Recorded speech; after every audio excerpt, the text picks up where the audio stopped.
Let's call the meeting to order. First item is if you turn off your cell phones or turn them to vibrate. Next item is the minutes. Move it. Second. Discussion. All those in favor? Aye. Opposed? Motion carried. Next, we have the discussion and approval of the claims. Is there a motion? Move it. Second.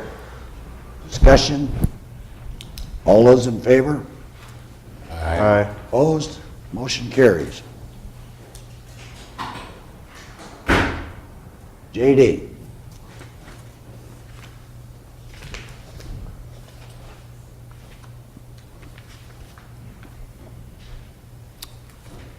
We need authorization to initiate the hiring process. Move it. Personal transactions are first. Oh, we didn't do that one? I'm waiting on Karen to come. Move on the memorandum, personal transactions. Second. Discussion. All those in favor? Aye. Opposed? Motion carries. Now you can make yours. Now the hiring process. Move it. Second. Discussion. All those in favor? Aye. Opposed? Motion carries. That's all you have. Patty.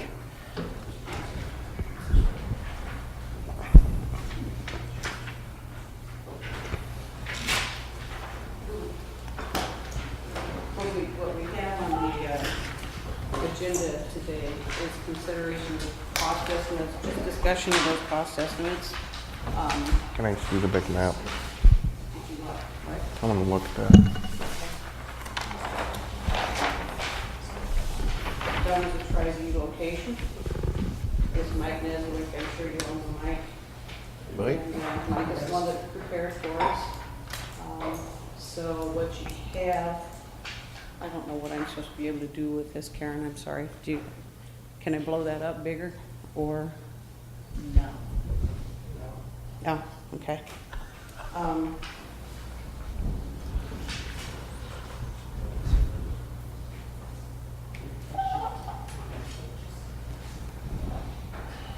was looking at the computer screen. What you have is cost estimates for renovating that area down there. And they are estimates, there's no specs being done on it. You'll see Do you want me to do it? that the largest cost for the renovation is the actual HVAC system. Because HVAC has not been addressed down there. It's been patched since who knows when, and then we made some kind of accommodations when we had the Veterans Affairs, when we allowed Veterans Affairs to move down there, and then the mental health offices. So we had to make some closing of, runs at that time. But that's your biggest cost estimate. Otherwise, structurally and foundation-wise, we had the building inspected before we ever purchased it and all those items back. So we're looking at a little over $100,000 to redo the HVAC system out there. That's a whole new system. Uh-huh. We figured just replacing the entire system. Right. For the entire building. So that, I think the Veterans Administration is down there now, correct? Yes. Now, you talk about modification. I remember that when we went in down there, the vets anyway, that you had to do something so that there would be air flowage and. That's a little bit bigger. Yeah. Yeah, nobody can read this. Okay. I'm done. I'm okay, I can make it And bigger. heating and stuff for them, so did that disrupt for the rest of that building down there? Did what this? When we modified the area for the veterans down there, because there was a, No, the layout that you see before you maintains the Veterans Administration exactly the way they are. I know, but when you retrofitted the heating and air conditioning system, there had to be something done so that they would get the right flowage. I think over what there. they did is kind of put a Band-Aid on it, on the system that was down there. Okay. So Yeah, 'cause We didn't put a new system in. I've talked to Danielle, and the HVAC needs to be replaced no matter what. Yeah, yeah. Because that, Because they're good cardboard. the air doesn't work. Oh, there was? Yeah, yeah. Wow. Just to try and make the system, you know, livable. For right Yeah. now. And it's always been a point of contention. It needs to be addressed, so that's included in that, is the entire HVAC system. And bear in mind that these are just guesstimates at this point. We haven't spec'd anything out, we haven't researched and analyzed the system to see if there's anything in there, some of the ductwork or something that could remain to Right. reduce this cost a little bit. Right. We just kind of figured a square footage cost to replace the entire system. But when it stayed on that building, I mean, it was just one huge building and no rooms at all, and it just, and that system must be at least 45 to 50 years old. Yeah, because it was originally. Yeah. Old as the building, I'm sure. It was back there in the 70s. Yeah. When it was originally built, so. It was a liquor store, George knows. I know, I was gonna say it was a liquor store, but I didn't want He didn't have to bring that up.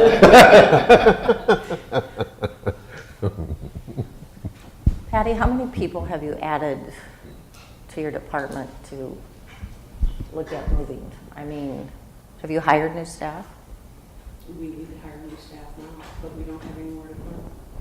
And we've got the 2 people that are out there that we can't incorporate back in here. But our caseloads are again up to the point of 32 to 35. And we try to keep them at 30 all the time. So Per person? Mm-hmm, Wow. yeah. Do you Right. have funds to hire more people?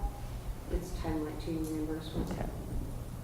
The 2 people that are out there now, where are they in this little They're slide? in that. About in this area over here.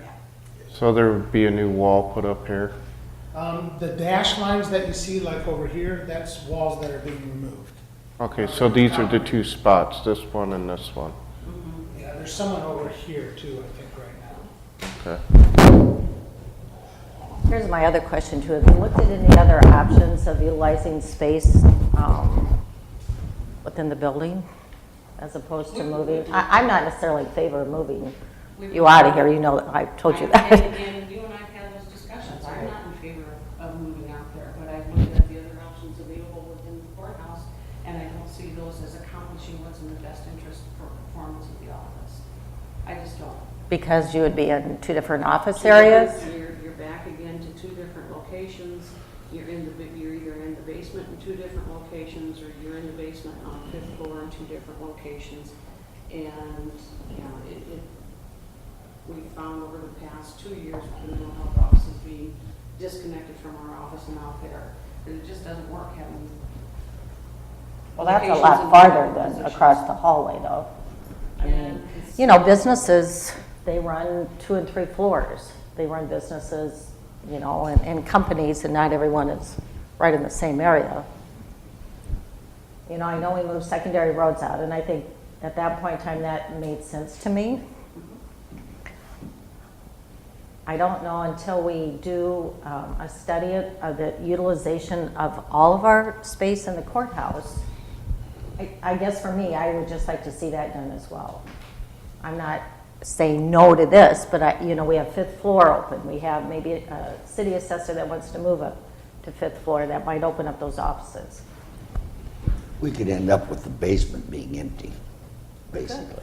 But, And that would not hurt our feelings at all, because the Well- first one is not. And I understand that too. so. we're to the point in this process where the board has to make up its mind, do you want them to move out or not? And I guess personally, I'd like to see another plan come forward on utilizing space within the building.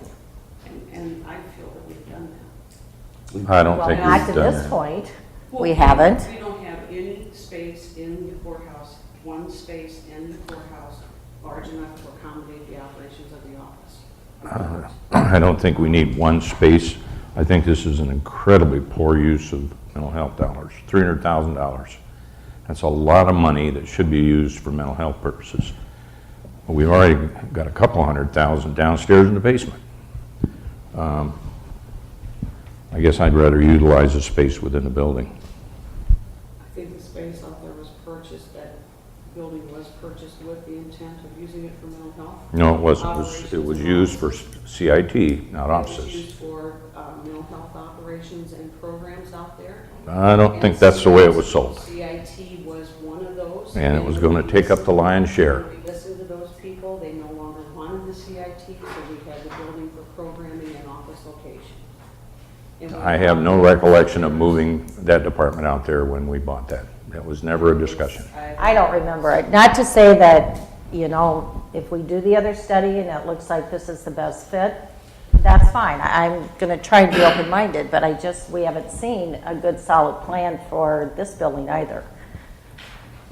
Well, I think the upper floor where engineers moved out is still going to be too small, so that should be out. I agree. But I think that the downstairs or the basement, if that could be looked at and what the remodeling cost would cost for that, and plans brought to us like that, you want that as an option, bring it to us and see what it's going to cost. But that's going to cost us additional fees for an architect It is. to do those designs and to look at for that. But I always remembered that this location was going to be used as a mental health site for supplementary programs for our disadvantaged folks. And the Veterans Affairs was just a second option for moving in there. That's what it was for. And we accommodated them in here, so that's perfect. I can see advantages by having the mental health program out here and having it consolidated, parking, it's going to be easier to reach. This program doesn't necessarily have to be in this building, I don't think. Well, you know, I think that it's a consumer-friendly building.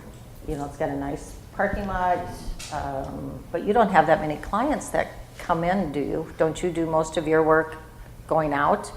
So if we could utilize it for some kind of mental health services and team up with another agency where you would put something in there and we could actually provide service out there, I think that's a great use of that because it is, you know, the location I think is wonderful. I think the availability is wonderful. Looks like we're going to have to put, you know, a new HVAC in it regardless of what we do to it. And you'll see that we've left the conference room out there for that very reason, is that we've had more and more families coming in as the program expands to youth and schools.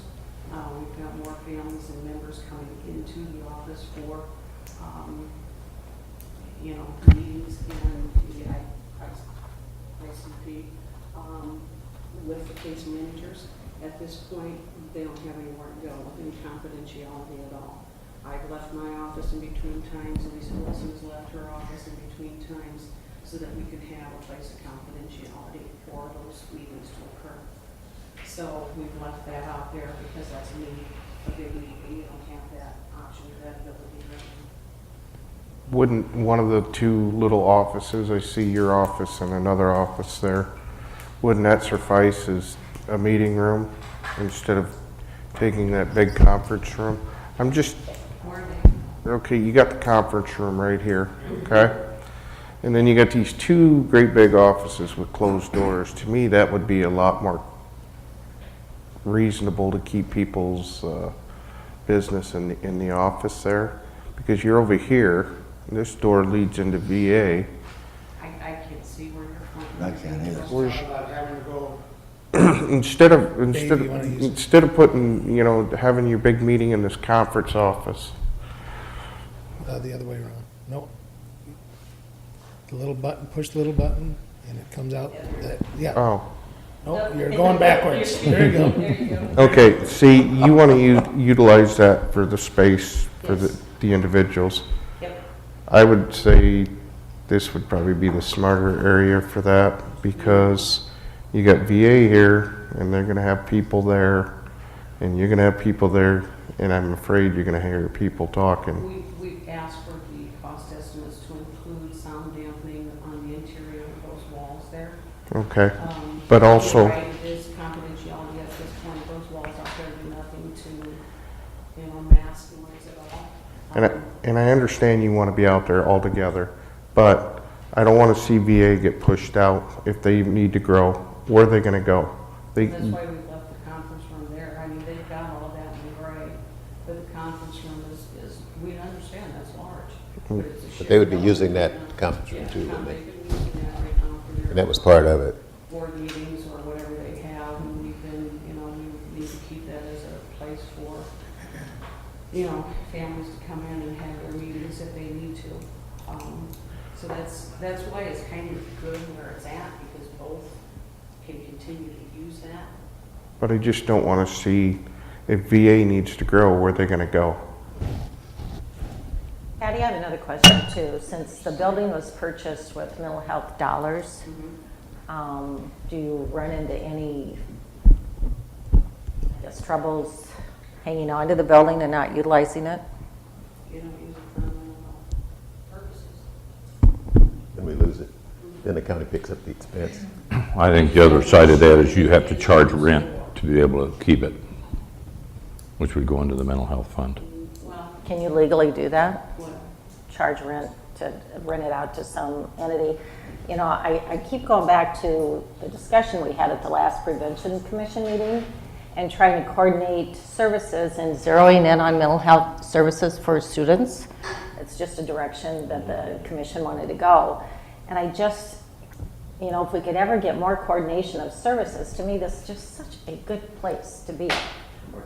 That well, I don't really know which twist and turn it would go. It's just we're going to be collecting information on what kind of services are available. You'll be brought in on that too as well, but it's just, it came out of the need in schools for mental health services. So whether down the road this can be utilized, that's what our case management program is. I know, but Coordinating services. I still, To me, this would be a better atmosphere to being in this courthouse for that kind Probably of, true, for that but kind of still. outreach.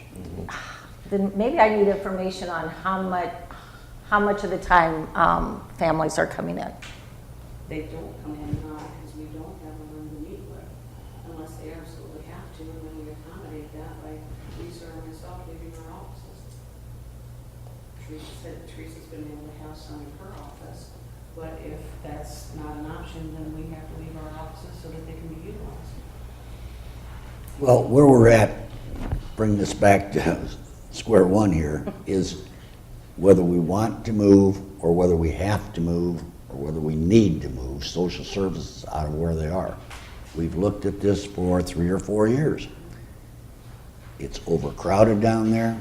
We have people a couple miles away that work in that office. We've looked at the 5th floor, we've looked at the basement to expand. We even talked about punching a hole through the wall and going into the cafeteria down there. But we don't have any solid plans on doing any of that. That's what this is. I But know do we that. want solid plans of looking at that restructuring and reorganization downstairs and putting it down there and let's say possibly knocking out the old cafeteria area and using that as office space, or taking away that area that we had for the traffic division and using that? Where does the jurors go then, and all that kind of a thing? That's going to cost us some dollars. I mean, he could do Well, it. this is going to cost $300,000. It seems to me that we could move the city assessor to the 5th floor with some carpet and paint. They have plenty of furniture already, which leaves you a well-prepared area down there on the basement floor. Huge.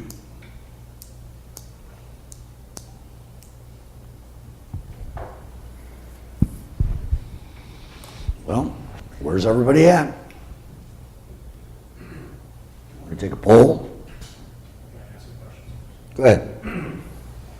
James and Bruggen, Taxpayers Research Council, 516 Nebraska Street. In our agenda packet, it was a little fuzzy in the actual number. Can you tell us what the actual number is?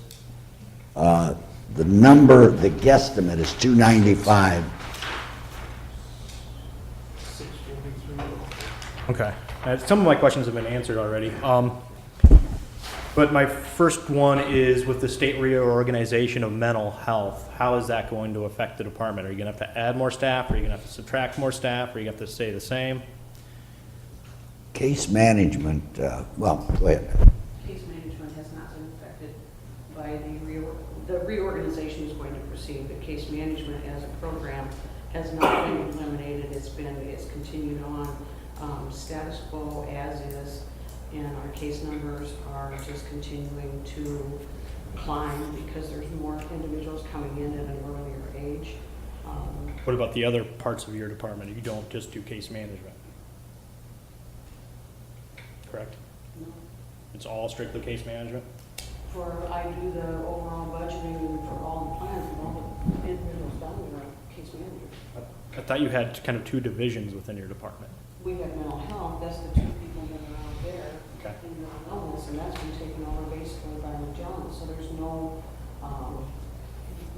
thought that the mental health portion of it is going to grow at all. It's the case management program that continues to grow because those responsibilities remain the same. Okay. Are you going to need all new office furniture and equipment when you move here? No. Okay, is there, This includes nothing, and that floor plan there incorporates and utilizes all the equipment and furniture that we have downstairs. what about if they do approve doing this plan, are there any other additional costs, like the cost to move that furniture or other Sure. items? There's going to be costs for moving that furniture, breaking it down, moving it over there. The move in and out itself. The board approved 2 weeks ago or whatever with Glenn Setterby doing that fiber extension there. That's been moved on. City Hall signed that agreement also.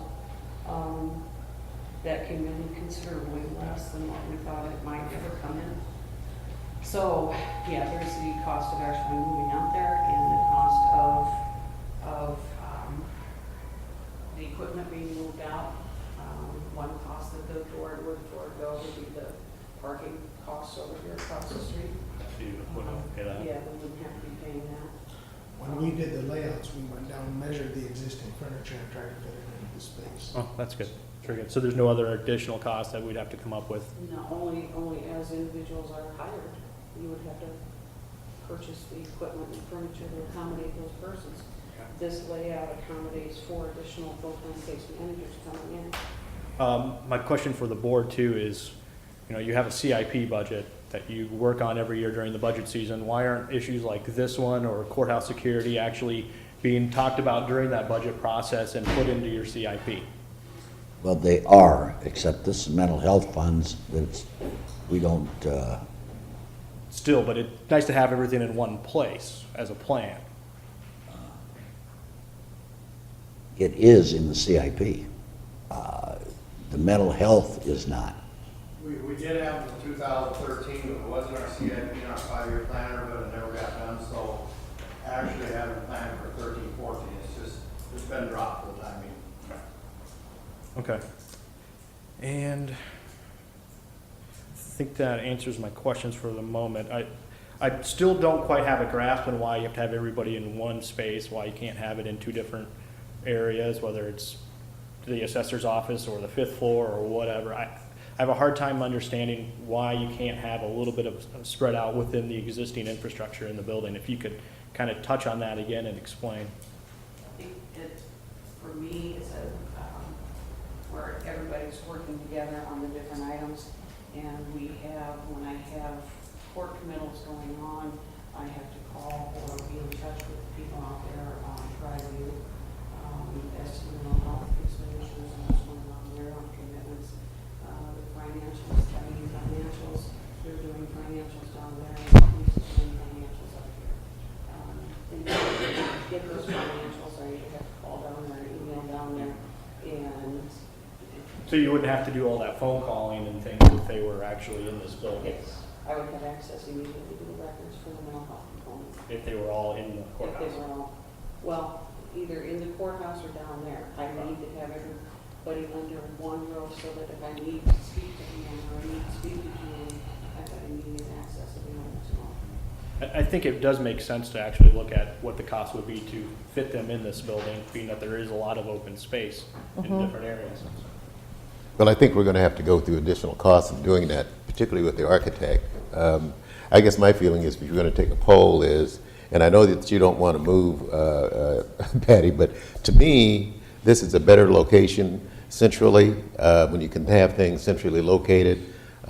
Also, when you're looking at services to the people that we're serving in this particular area, even though that we may not have a barrage of clients coming in here on an everyday basis, but you do have them. You need a place that's conveniently located for that to happen. Downtown and around this courthouse is not.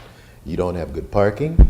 It's going to be inconvenient for those folks, this special needs group to meet. Third component that I have is that because we are going through a reorganization on a statewide basis, and we don't have all the answers to all those concerns because we can't even get them from the state or from our state legislature, we're going to need a place when we start collaborating, and we have done that already with the various surrounding counties, for a place for those folks to come and to work out those various issues, because we are the largest metropolitan area in Woodbury County, and we need a place like this. You know, the courthouse is a big, beautiful place, but as far as convenience is concerned for the general public, it doesn't work very well. We moved the traffic division out of here years ago, and it seems to be working quite well in Prosper Hoyt.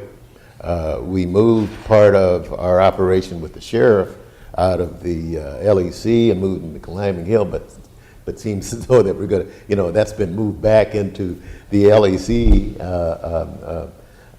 But, you know, centralization to me in a program like this is very, very important. So that's where I stand, Mr. Chair. Jackie? Well, based on the reorganization, not knowing exactly what will transpire as far as funding, I think we take a look at what space could be utilized here in the building, and look at both plans and then make a decision after that. So put it on hold for right now. Dave? How many people do you have working downstairs right now? 19. 19. And you need to hire how many more?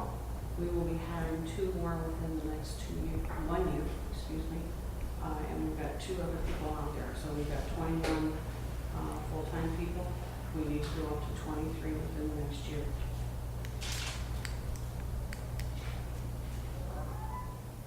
I think this is probably, I agree with George, this is probably the most convenient thing. Put them all together. That's my feeling.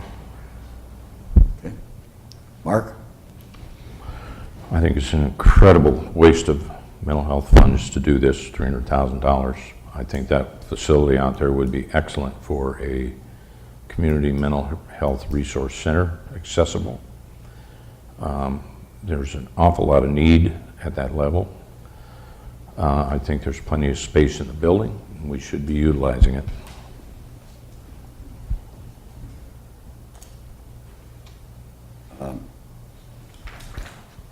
We've looked at this for so long, haven't got a resolution to it, and I think this building, in fact, I know this building is going to work. And so I'm for moving social services out there. So let's go ahead and get the cost estimates, and we'll put it on the agenda for a vote as soon as we get them. So we'll basically bring this back to you for formal action. Right. Okay? Will do. Thank you. Mark?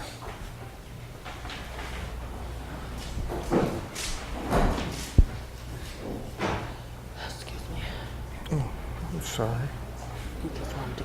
Yeah, I want to play with them. Morning. Morning. Morning.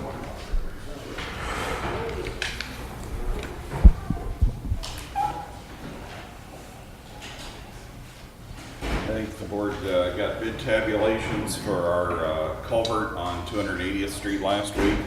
I'm recommending award of the bids to Dixon Construction of Correctionville, Iowa for $172,420. Move it. Second. Discussion. All those in favor? Aye. Opposed? The motion carries. We requested quotations for concrete pavement patching. I'll share those with the board. They were due yesterday.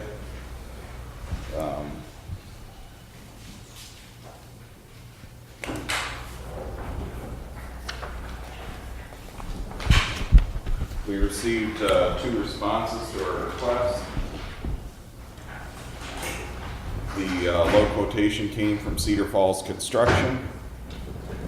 Total price was $69,252.48. I recommend award to Cedar Falls Construction. Move it. Second. Discussion? This is for patching at various locations, primarily in the southern half of the county, around Hornick, Sloan, Port Neal Road, a couple of those areas down there. All those in favor? Aye. Opposed? Motion carries. Next, we have our first construction agreement under our new policy for doing improvements with county roads that where developments requested. This is with Josh Albers. He's agreed to pay the cost of the road upgrade up to not to exceed $3,000. Looks like we're going to come in well under that. Great. I'd move it.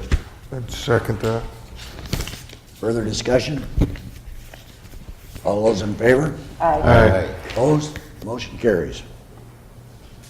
Final one we have is the board requested that I bring the discussion and decision back on the request to place channel riprap on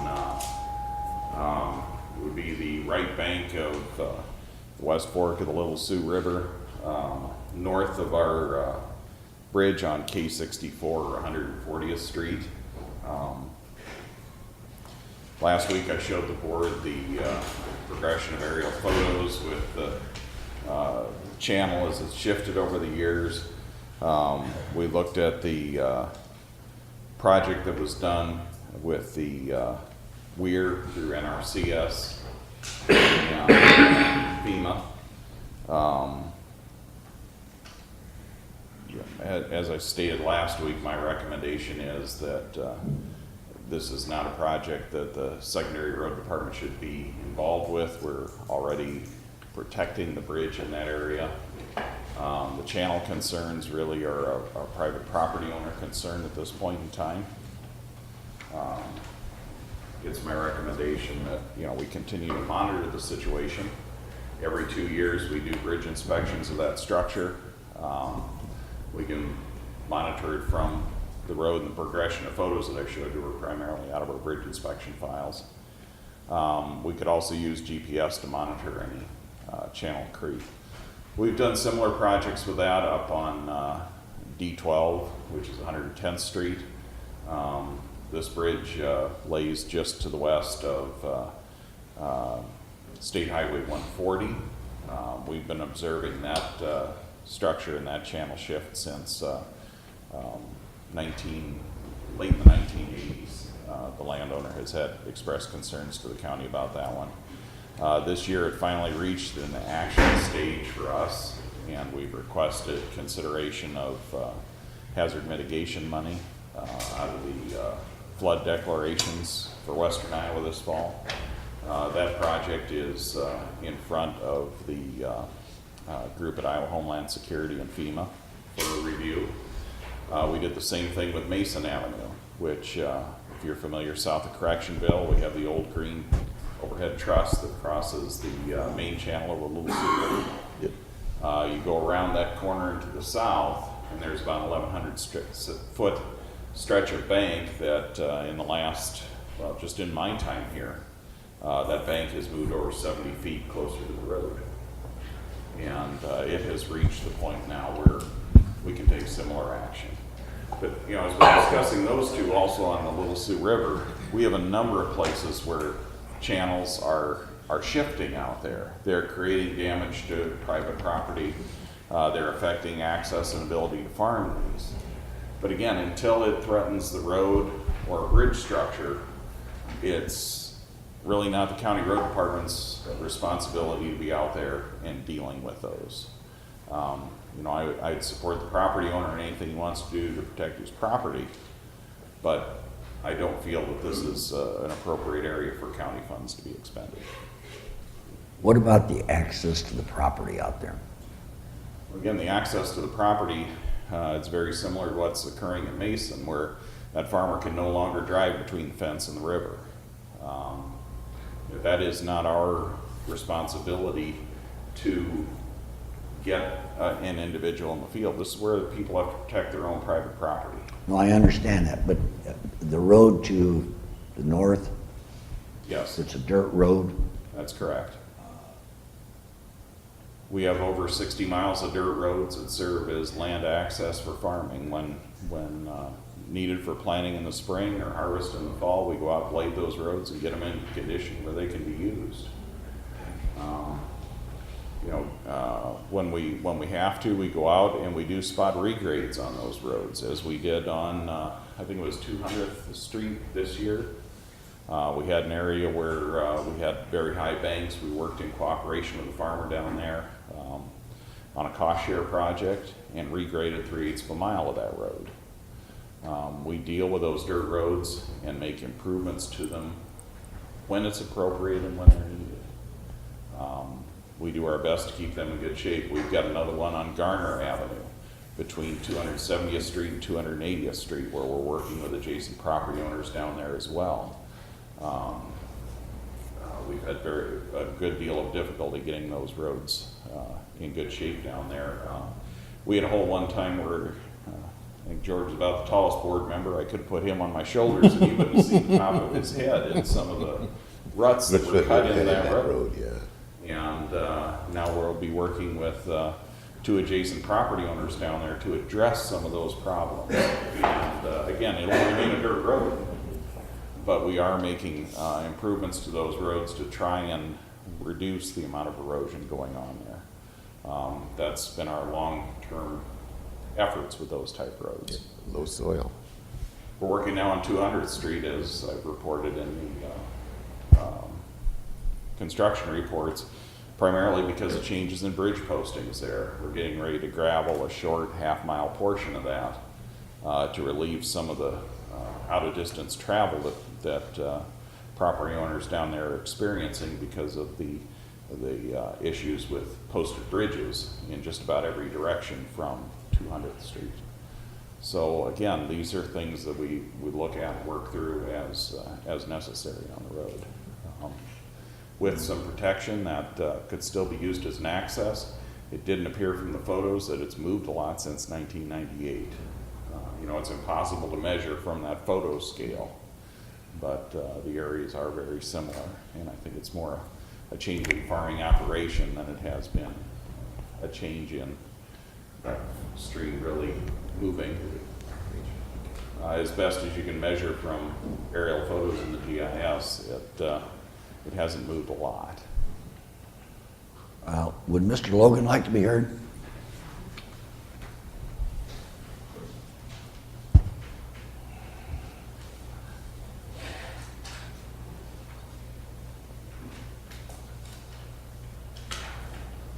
I'm Robert Logan, and I'd like to discuss the riprap to save the county bridge, north of Mobile, north and west. Here's a couple aerial photos you might, I know you've seen before, and let me refresh your memory. Here's photos that were taken last week.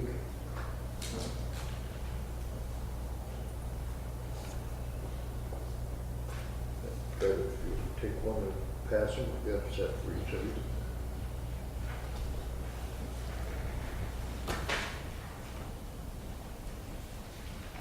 Art.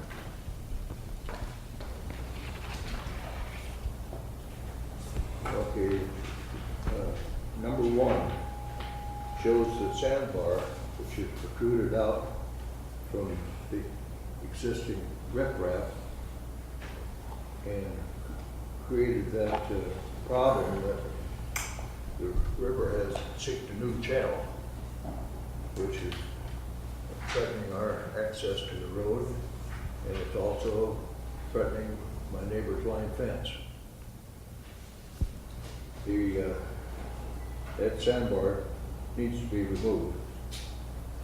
And I mentioned once that we were getting to the point where we're threatening the approach to the bridge, photo number 2. We'll show you that piece of ground that's very narrow, and in time will be cause that to flow downstream with the rest of the dirt. You're going to find that approach to your bridge is going to be jeopardized. Photo number 3 shows that little more of a distance, but it shows you the straight line in which that river is eroding, and it is taking out that point that's protecting your approach at the moment. Photo number 4. This is a picture taken on the same river, 7 miles south of Mobile, between Mobile and Finding Hill. Shows that there's riprap on both sides of the river. It has a gentle turn to accommodate a more reasonable flow of water. Number 5 is from the same bridge. You'll see that the riprap on both sides of that. That in particular, number 5 is the one that appears to me the same thing we need to do to the creek that goes through our property. Now, if you're talking about funding with the proper engineering, I am willing to pay the entire expense for this project with you furnishing the engineering, and I would be reimbursed my costs off of my property tax at 30% a year, which gives you about 4 years to pay for this.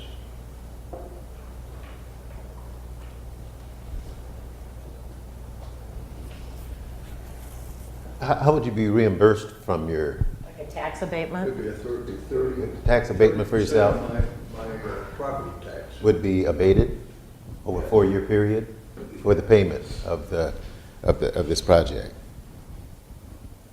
No, that would be abated. I would pay. up The front. initial cost up front. Yeah. And then you Trying to get pay, an understanding. 4 years of that original cost in deduction of my present property tax. I don't know if we can legally do that. I don't know either. Maybe we could figure out another angle.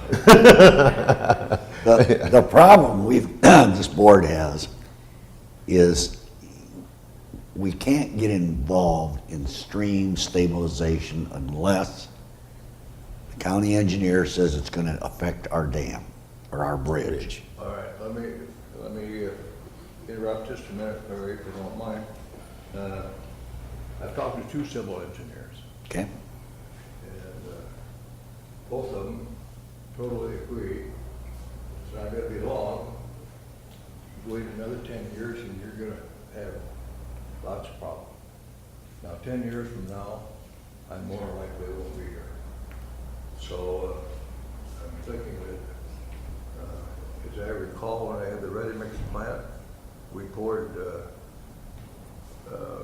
blocks for stabilization in the Little Sioux River. Twice a week, we took loads of ready-mix down to Correctionville. They poured 2 by 2 by 4 foot pieces of concrete with a re-rod handle in the end, and used those for riprap where there was more of a current on the Little Sioux River, and to my knowledge, it has been very successful. So to give you some ideas of how we could riprap that corner, take out that sandbar that's pushing all that water directly toward the line fence, cutting off our ability to get to the field, and course, there needs to be some dirt work done and so forth. I can't see, if done properly, I can't see that we'd be spending much more than $60,000 to $75,000.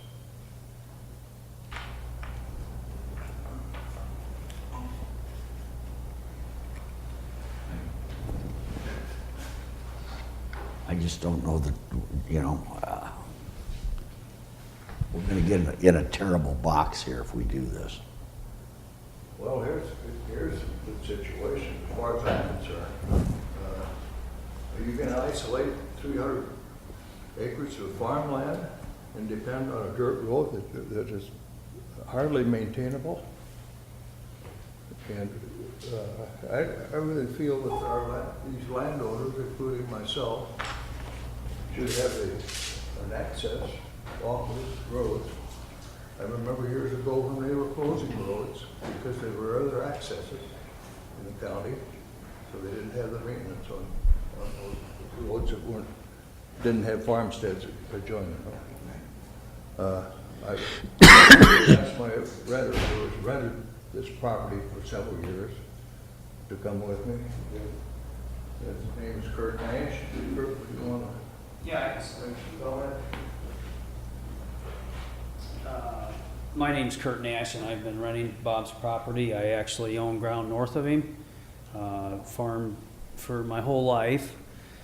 But the one concern we every year that continues to erode closer to the fence, and you all are old enough to know that equipment has gotten much bigger and at the same time much more expensive, and it's gotten very dicey to get off the blacktop to the property that we need to reach that I'm farming. And I don't have the solution. I think Bob made a good presentation, and I respect his thoughts also. I've just been sitting back there listening, but some of the things that were mentioned is that if you can save a bridge sooner than later and accomplish our goal is to make it accessible to the property I'm farming and safe, because it's not safe. Equipment's bigger, the commercial fertilizer equipment is bigger, and it continues to erode. We keep trying to stabilize it the best we can, but I think it's, do you wait now or do you wait too long and spend a lot more money to fix something that if you could have done it much cheaper sooner, it's a win-win for both of them. And I'm just here to fill in my thoughts. If you got any questions for me, I'd be glad to answer them. I do think, most farmers, landowners have done a good job in this county as to protecting the soil and good stewards. Terracing, filter strips, he's put in several. He's trying to do the work on the West Fork that he's paid for out of pocket. And I just think it's one of these instances, if there can be some kind of agreement, if it's possible, I think it's good for both parties myself. And if you have any questions, I'm glad to answer them. I think the key here is that they're discussing protection of the bridge, which at this point in time is adequate. The primary thing that I keep hearing is the access to the farm.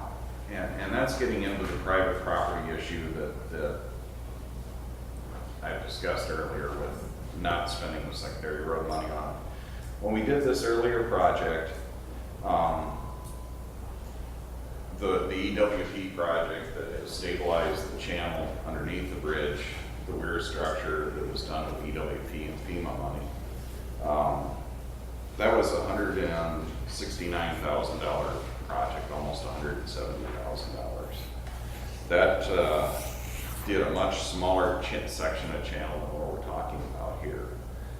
I would say that this would be under $200,000 to do what they're proposing, which would be to take that end off that channel and then transition that and line that with riprap to bring that around there. Again, it just isn't a project that at this point in time meets that EWP requirement. The one he showed you here on the Little Sioux is one of Hungry Canyon's projects. that was Excuse me, done.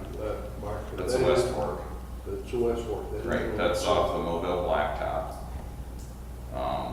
That one is also a weird structure, is similar to what's downstream on this one. What photo are you looking at? The one number 4? Number 5. Number 5? That's, you say that's, this is West Fork? Yeah, that's downstream, if you go south of the Mobile Blacktop, south where we replaced that culvert this year.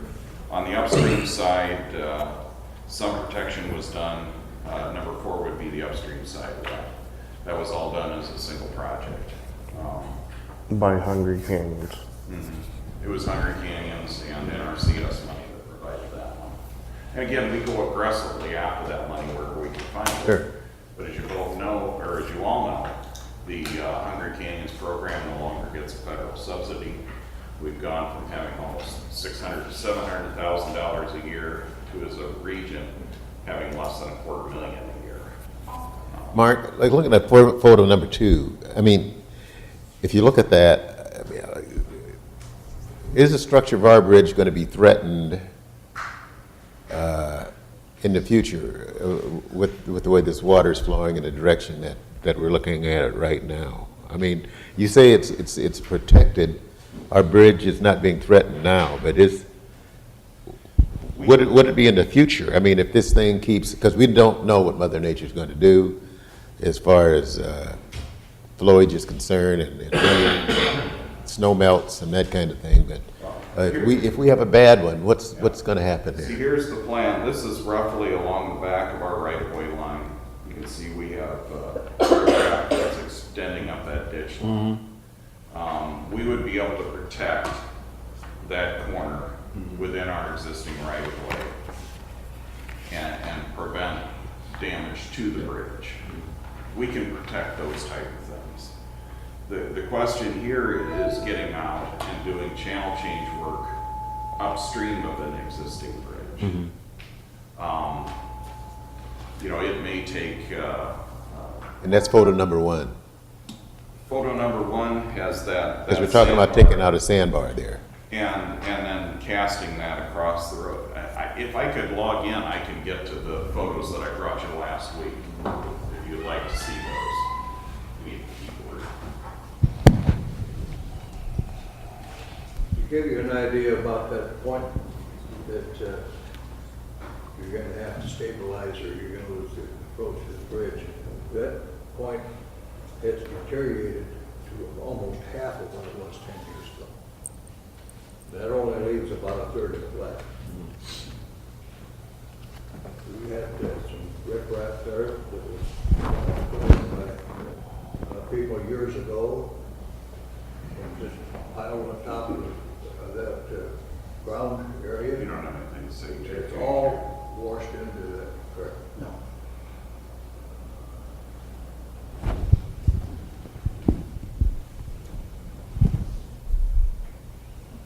Who owns the dirt road?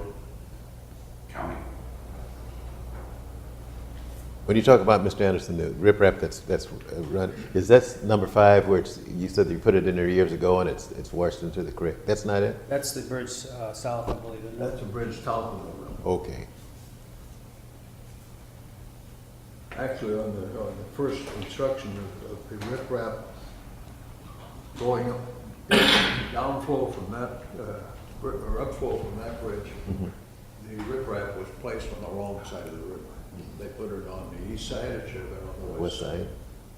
And I discussed that with the board last week, Bob. That was properly designed for the water coming around that curve and preventing erosion to the east bank.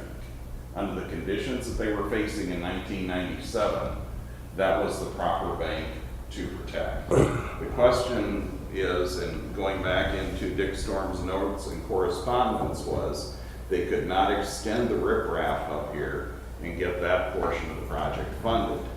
But you know, if you look at this channel, the water was coming, hitting your bank, coming back and hitting that east bank.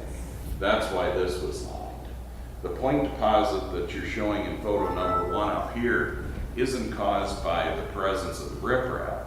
It's caused by being just along the inside of the stream. We see these type of deposits everywhere that you lose speed in the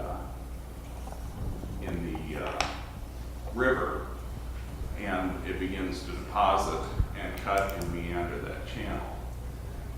Again, it's not unusual to see this type of a But that wasn't anticipated in 1997?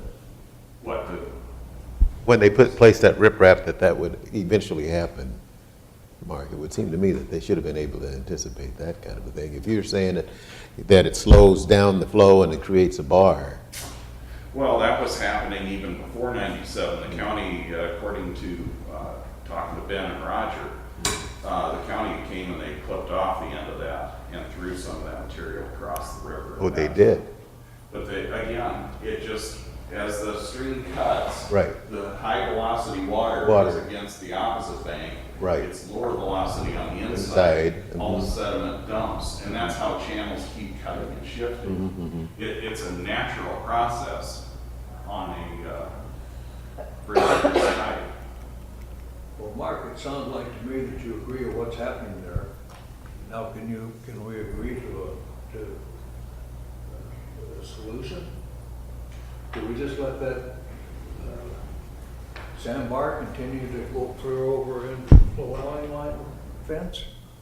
That's what's gonna happen? Again, it is not, I don't feel that it's the county's responsibility or a job to be working back and protecting private property. All right, now just for instance, let's consider that you don't do anything now, and long after I'm gone, you're gonna wanna do something, then what? You've got an opportunity now to straighten this out and make a nice gentle sweep around that corner, taking that sandbar out of there, and making a nice gentle sweep around that, like the pictures show down by Climbing Hill, so that silt does not deposit on there, but it's carried on down with a standard rate current, not one that's blocked at the end where all that sediment falls out. I must have those pictures on my C drive, so I'm just going to go to the GIS here quick. Before you go into that, I like the idea of, that's been suggested by Mr. Anderson here, in working collaboration to resolve this issue. I just don't think that we can put an abatement on the money that you spend on this, Mr. Anderson, and rebate it back to you in a 2 or 3 year period.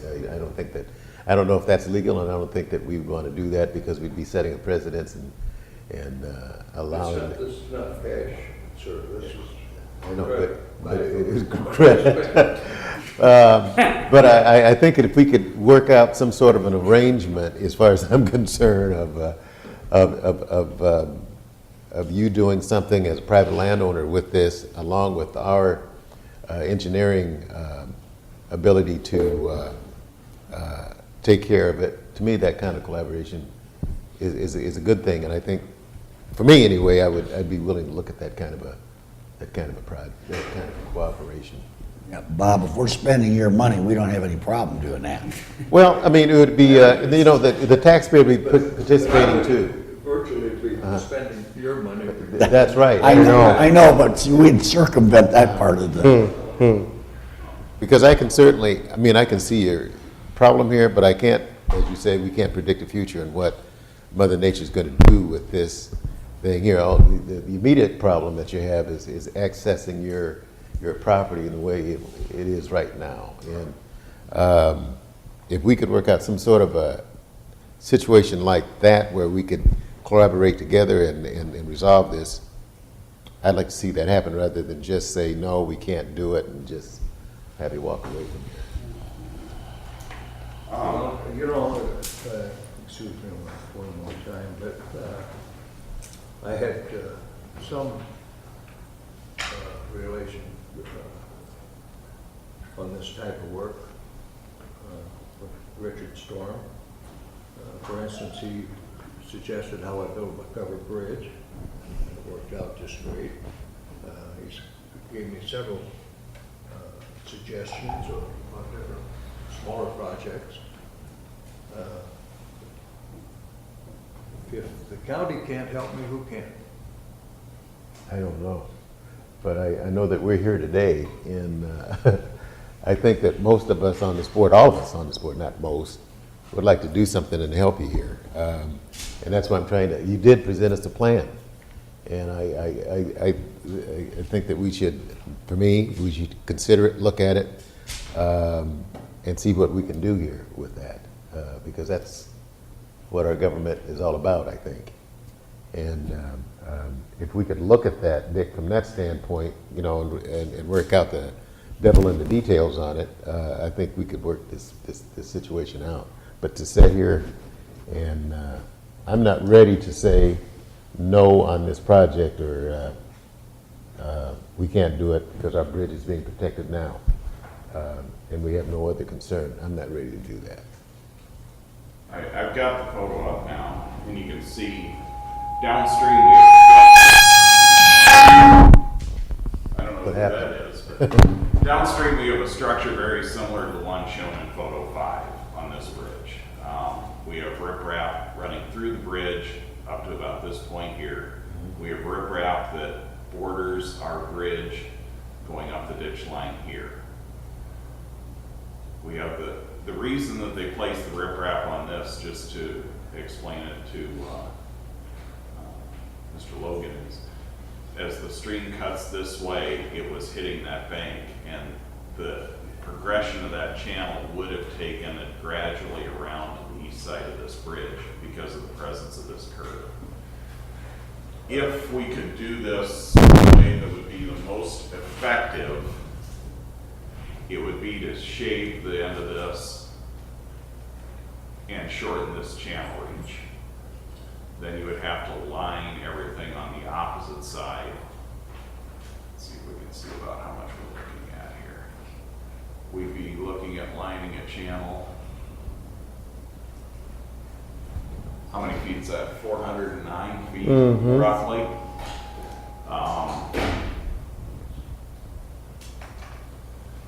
To try and, that would be about the best way to do it. Now, that would put it back to about that 1938, the 1950 aerial photo that I brought in last time showed a similar channel alignment. You can look back and you blow this up far enough, you see all the old meander scars that Westfork's been all over this farm and the rest of the bottom as well. Doing the engineering isn't a huge issue for us. Now, Typically, excuse me a minute, Mark. If you go upstream, see that next bend up there? It was approximately 700 lineal feet, clear up the river. About I was going to go up this one here. Is that the one you're referring to? Well, that's one we're going to work on next. But the other one that we did, one on each side, above that yet, Oops. Move a little left on that too. cost approximately $8,000 a piece. How much? $8,000 a piece. Now, I used broken concrete for riprap. I timed it so that I had riprap available when I needed it, which sometimes was way too soon, but you have to take it when you can get it. And so that's what I base my opinion on, is that I could see all different kinds of ways to waste money, gentlemen, but if that was done properly with some guidance from the property owner as well as the engineer, we can cut those prices down to where it makes more sense to act on it. Now, like I said, so far I've done 3 of those. They average about $7,500 to $8,000 each on 3 of them, and that's about probably 2,000 linear feet. Broken into about 600-700 for each project.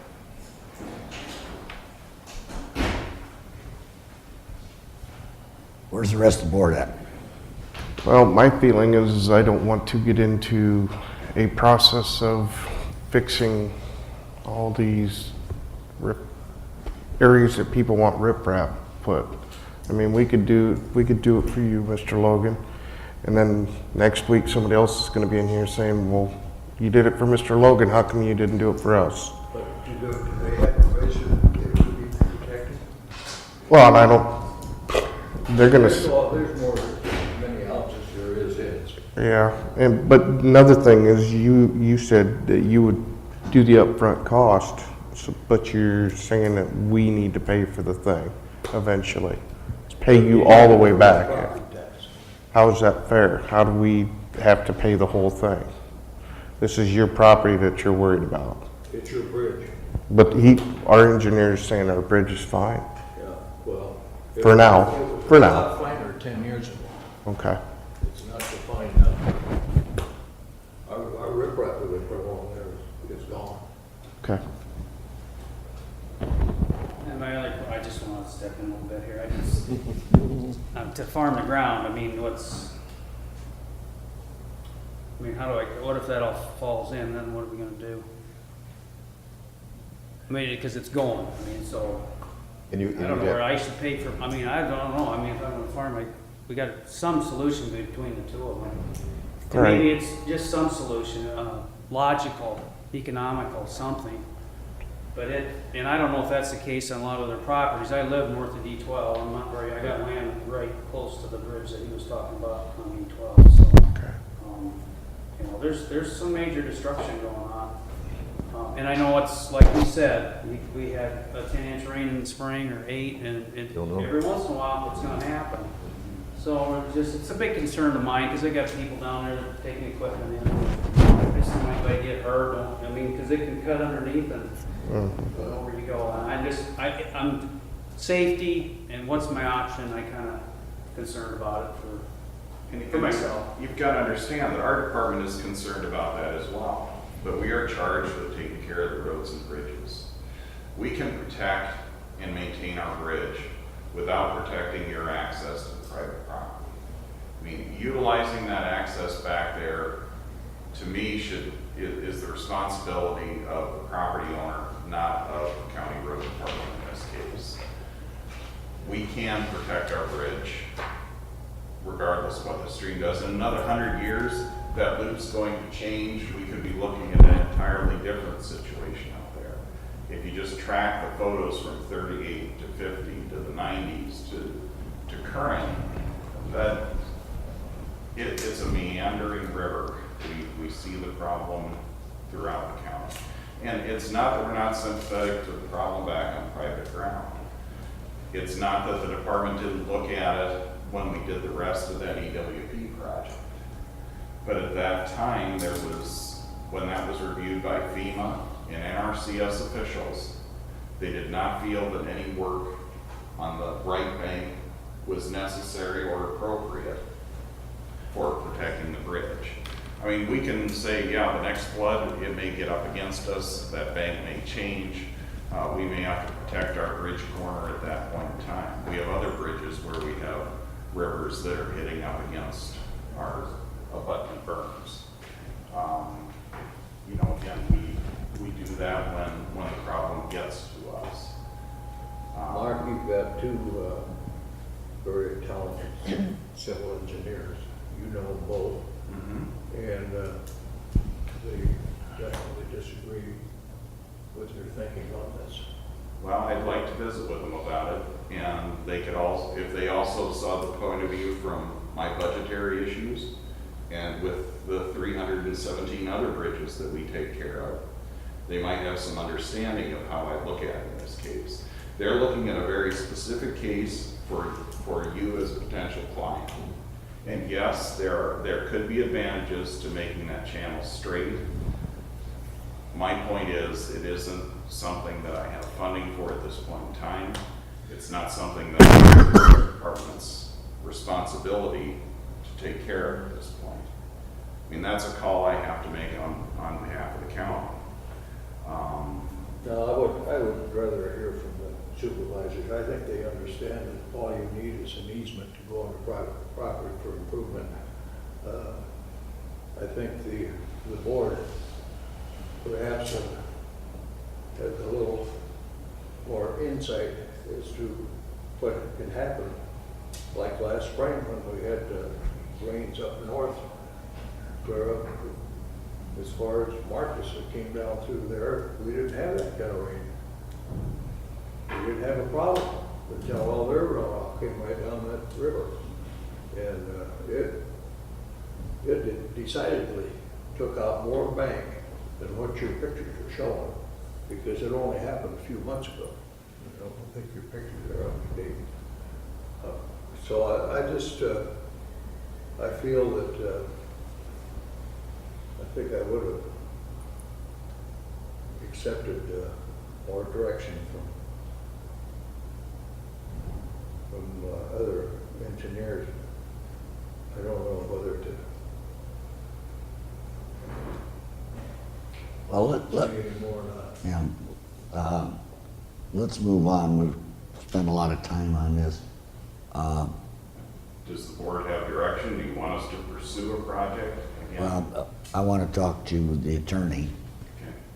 and see if we can take Mr. Logan up on his offer, or I wouldn't be happy with that offer, by the way. It would be a lot tighter than that. And I think we should visit with you because you've got problems that, you know, they don't realize, and they're not expected to. But we won't drop this, but we're not doing any good right here, so. Thank you. You bet. Do we make a motion to table till next week? Dennis, Let's wait a couple weeks. Dennis, On the side of the finance side, I don't, with Josh Hannah, tax abatement, I don't think you can do it. I don't think so This type of either. project. Second, unless that bridge is in jeopardy, I don't think in your very legal opinion, you can use public or tax dollars to make an improvement on public property when it doesn't affect, or private property when it doesn't affect our public property such as the bridge. He is our engineer. We pay him a lot of money, he's very qualified to do what he's doing. If we don't believe him, then we got some problems. well, it's not the problem, I mean, it's not an issue where we don't believe him. No, that's not. No, The money part of it, right. I don't think you legally can do it. But I think we have to investigate all of the options that's Yeah. been presented, and And you're also setting a huge precedence up and down this whole river. so, but I do think we need to investigate every option, and That's true. it's not a case of not believing the county engineer at all, because I do, you know, and we do, you know, have, Individual here, George, is saying. Yes, we are. Or an Irish man. but I think we have to investigate all of the options, Dennis. How many rivers do we have that run through the county? Little Sioux, West Fork. We've got, part of the Floyd comes through us, you know, we have that up on D12, Maple. As you get down into, the lower reaches of the Farmers Drainage District, I mean, we have, almost as much drainage area as a couple of rivers that flow. Yeah. But again, you know, I tend to look at this through a consistency point of view, and whether or not I can protect an asset. Hey, a channel change would be nice here, but I question the necessity of it, and I don't feel that we're threatened at this point in time. Okay, well, let's look at it further. Bob, I'd like to add- one last? I'd like to add one more thing. We would certainly like to have you and your wives come out and take a look at this. I'll give you a guided tour if I know you're coming.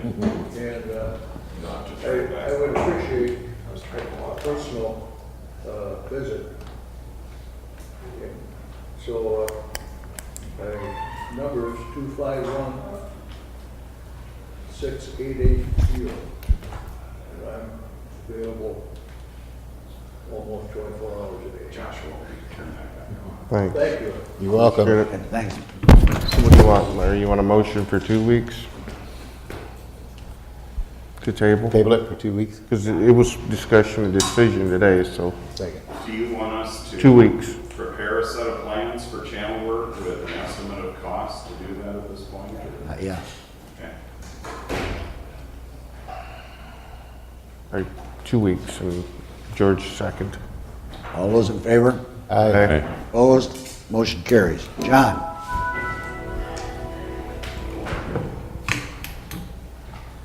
Morning. Good morning. Agenda item is approval of the final plating for a minor subdivision for the Truckee Acres addition, which is about 4,500 feet southwest of the town of Bronson on the east side of 141. The applicant wishes to divide a 12-acre parcel into 2 lots. He intends to sell the northern lot, which has a single-family dwelling on it, retain the southern lot as a buffer between his existing residence to the south and lot number 1. I'd be happy to address any questions. The plating we provided has certain adjustments mandated by the zoning commission. That plating reflects each of those adjustments. Authorize the chair to sign the purchase agreement? Nope, this is plating. Plating. Oh, geez, wrong, sorry. The Truckee Acres. Second. Discussion. All those in favor? Aye. Aye. Opposed? Motion Hey, carries. John. Thank you. Jackie? Becky, you want to hand that to John? Got excited. The next item is discussion and approval to authorize chairman to sign a purchase agreement for the sale of the county property at 2383 240th Street, Hornick, Iowa. Is there a I motion? move it. Second. Discussion. All those in favor? Aye. Opposed? The motion carries. Now, we've got a flying ointment here. There has to be a public hearing set. Can we add that to today's agenda? To set the public I'm hearing? looking at the purchase agreement, the closing date is November 1st, so I think we can come back next week, set the hearing for 2 weeks out. That would be the 22nd. And we could still have a public hearing that date and then close it next week, so I think the time works. Screw up. As long as we have it on the agenda next week for setting the public hearing, we'll be good. Karen, make sure we have that there. Memory's about that long. Regina? Hello,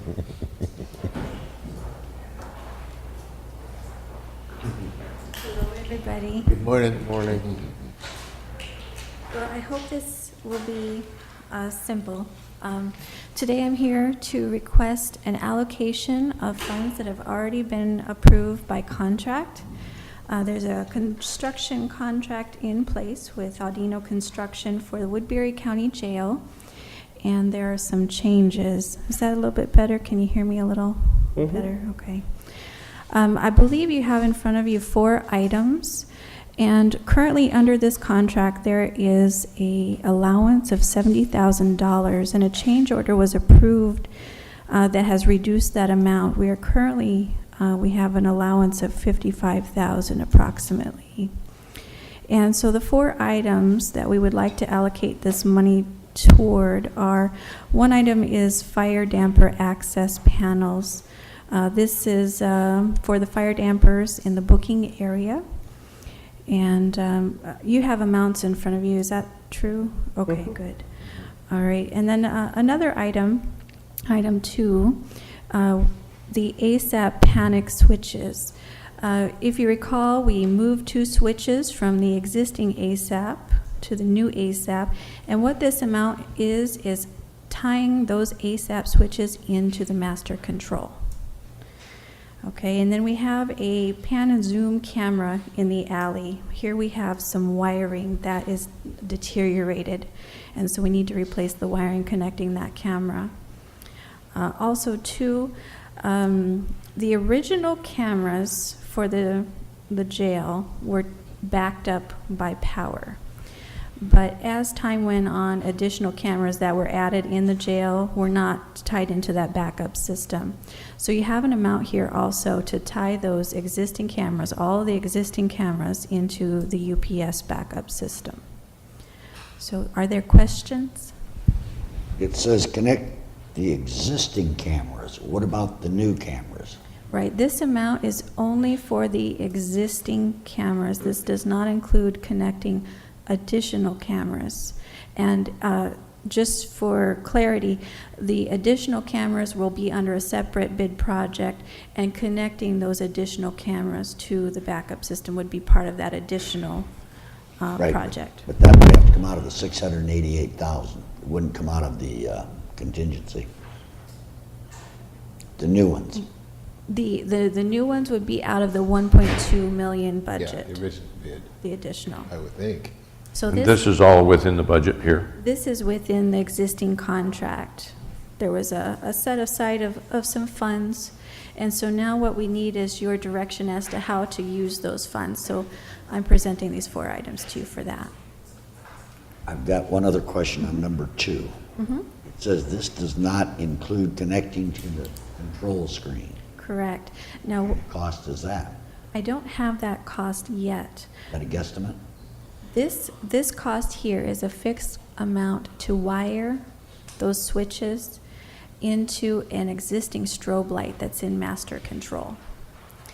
And there has been a request to modify that even, to, rather than connect to that strobe, to connect to the new electronic control system. And you're not seeing a price yet to wire that into the control system. So that is something future that I'll come to you with. But this just is wiring those panic switches to the master control area currently. Was that clear? That was a lot of words. It clears it up, except you're running out of contingency awful fast here. Yeah, as you can see here, there's about $32,000 worth of items here, and so that would reduce our contingency to about $23,000. Any other questions? We don't have any. I move it. Second. I just hope we don't run out of money. Discussion? All those in favor? Aye. Opposed? Abstain. Motion carries. We'll take it out of the architect's fee if we run out of contingency. I'm afraid there's nothing available in that contingency. If we don't pay it, it makes it available. Oh, Mr. Butler? Yes, sir. Where, along the Venus here, we got a full board here, where are we at with bidding the new cameras on? I thought they were supposed to be bid about 2 weeks ago. Are they already out for request for proposals? Have we asked local people also? And when do the bids come back? Let me give you an update on that work. Where we're at currently is we have the head end, let me see if I can make this as clear as possible. There's a lot of pieces. We have asked the current contractor how much to adjust what's called the head end equipment. This is the controls, the kind of the brain. And we would really like to have the people who created the brain to modify the brain, if that kind of makes sense. And so we're waiting for that price to come back from the current contractor. And we should have that, I would think, shortly. So what that price will allow us to do is have the current contractor make the changes to the controls.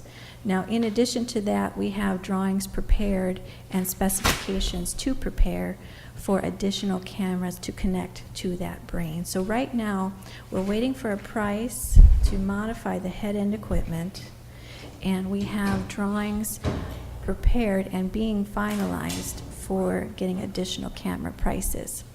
Those additional camera prices then will go out to the public when those documents are ready, and they are not public documents yet. We have not sent those out. Did that answer? Yeah, because in our last meeting about a month ago, or a month and a half, I thought the timetable was 2 weeks, send out, request for proposals, Yep. get this thing rolling, so we know that. But now, when you say you're drawing up drawings, does that include your additional architectural fees that you're requested, what, 3 or 4 weeks ago? Yes, At that, 33,000? that's right, yeah, that That was. 33,000 doesn't eat into the 248,000 we got available. Right. So we're down about 210,000 now. And so does the brain modification eat into that too? Oh, I'm sure we will. But it's The, our, the central control panel? it's, the existing contract is in place, and it will have an effect on the overall project. But the brain has to be modified no matter what. If we add additional cameras, there will have to be a modification. So it's a very important piece of. So even if we eliminate some of our money available for additional cameras, the controls will be modified to a point where anytime in the future, it should be able to accept the cameras, the additional cameras. So it's a high priority item in the budget. Anything else? I'd move it. We already voted on it. Yeah, we already moved and voted. Yeah, we voted on it. I will present you with a change order form to be signed, and I'll just mail that to your office if that's okay. Thank you. We approved it already? Yep. Oh, great. Not what she's talking about now. We come to the point in the process, hearing of any individual or group wish to make a presentation, or any board member. Seeing none, I move we adjourn if there's no other items, Mr. Chair. We're adjourned.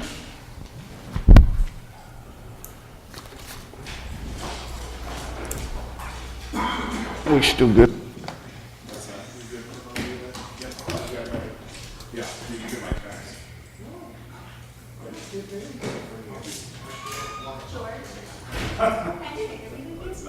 Yes, you can. What are we going to do? Tax 8:30 Monday versus Monday. It works better. Huh? So. Two questions on the tri-use thing. How would, who knows what year the county bought that? I guess Patty on the way up, she said she doesn't know. She thought it was It takes about half hour.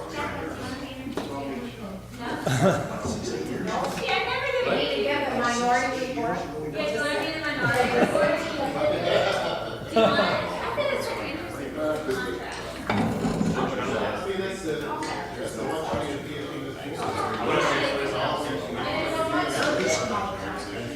Yeah, okay, so I just need to go, it'll be super short. Okay,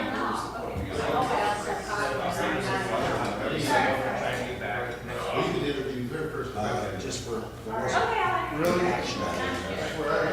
Well, very too much water, you know.